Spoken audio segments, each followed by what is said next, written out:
अश्विन मास के शुक्ल पक्ष की पूर्णिमा शरद पूर्णिमा के रूप में मनाई जाती है। शरद पूर्णिमा को कोजागिरी पूर्णिमा, व्रत और रास पूर्णिमा भी कहा जाता है तथा कुछ क्षेत्रों में इस व्रत को कौमुदी व्रत भी कहा जाता है। शरद पूर्णिमा पर चंद्रमा व भगवान विष्णु का पूजन कर व्रत कथा पढ़ी जाती है।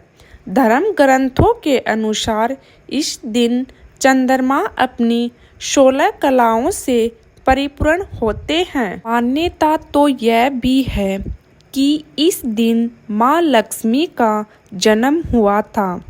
ऐसे में धन की प्राप्ति के लिए ये दिन सबसे उत्तम माना जाता है। शरद पूर्णिमा व्रत से जुड़ी एक पौराणिक कथा के अनुसार किसी नगर में एक साहूकार रहता था। उसकी 2 बेटियां थीं।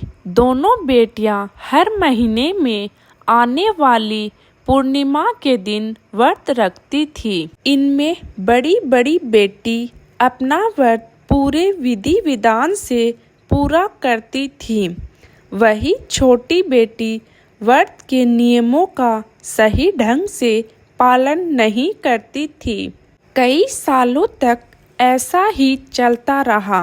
दोनों बेटियां जब बड़ी हुई तो साहूकार पिता ने उनकी शादी करा दी। बड़ी बेटी के घर समय पर सवस संतान ने जन्म लिया। वहीं छोटी बेटी को संतान तो हुई, लेकिन उसकी संतान ने जन्म लेने के तुरंत बाद दम तोड़ दिया। इस तरह छोटी बेटी के साथ ये लगातार 2 से 3 बार हो गया। अपने साथ हो रही चीजों से परेशान होकर साहूकार की छोटी बेटी ने एक ब्राह्मण को बुलाकर अपनी पीड़ा बताई और उसने समाधान मांगा। इस पर ब्राह्मण ने उससे कुछ सवाल पूछे। उन सवालों के जवाब मिलने के बाद ब्राह्मण ने कहा कि तुमने पूर्णिमा का व्रत तो किया है, लेकिन हमेशा अधूरा व्रत करती हो, इसलिए तुम्हें व्रत का पूरा फल नहीं मिल पा रहा है। दरअसल तुम्हें अधूरे व्रत का दोष लग रहा है। ब्राह्मण की बात सुनकर लड़की थोड़ी दुखी हुई। फिर उसने पूरे विधि विधान से पूर्णिमा व्रत को करने का निर्णय किया। हालांकि पूर्णिमा आने से पहले साहूकार की छोटी बेटी ने एक बेटी को जन्म दिया। जन्म लेते ही बेटी की मृत्यु हो गई। इससे वह काफी दुखी हुई। उसने अपने बेटी के शव को एक पीढ़े पर रखा। इससे एक कपड़े से इस तरह ढका कि किसी को पता न चले। इसके बाद उसने अपनी बड़ी बहन को बुलाया। उन्हें बैठाने के लिए उसने वही पीढ़ा दे दिया। जैसे ही बड़ी बहन उस पीढ़े पर बैठने लगी तो उसके लहंगे का हिस्सा बच्चे पर स्पर्श हुआ और वह जीवित होकर रोने लगा।